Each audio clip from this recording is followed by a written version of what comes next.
This company only had old rifles and a single machine gun, yet they were preparing to ambush a German armored unit. It was clearly a suicide mission, but their commanding officer didn't believe in backing down and insisted on testing their luck against the Germans. With a wave of his hand, the attack began.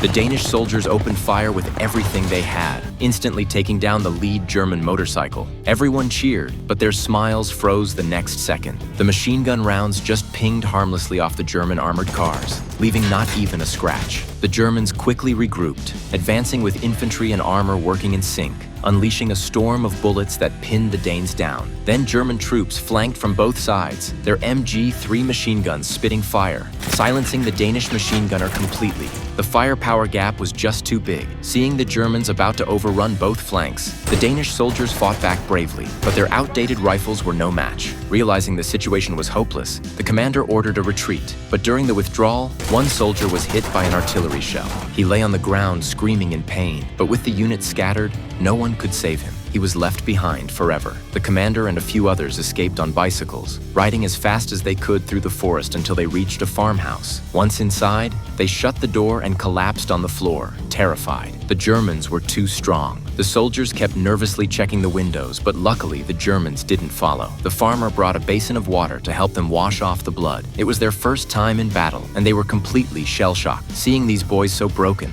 the farmer's heart softened. He told the commander they could hide in the haystack where the Germans would never find them, but the commander refused. So the soldiers set off again, heading toward the rear to regroup with the main force. After a long ride, they reached the next defensive line, but the situation there wasn't much better. A lieutenant colonel informed them that the border had already fallen, all phone lines had been cut, and they had completely lost contact with headquarters. The last intel he had received was that reinforcements would not be coming. He then ordered the commander to take his men to the nearest town and establish a new defensive line there. But when they arrived, they found all the townspeople gathered together. The soldiers tried to evacuate them, but they refused to leave. They weren't scared of the war, just curious about it. What they didn't know was that they were about to face their doom.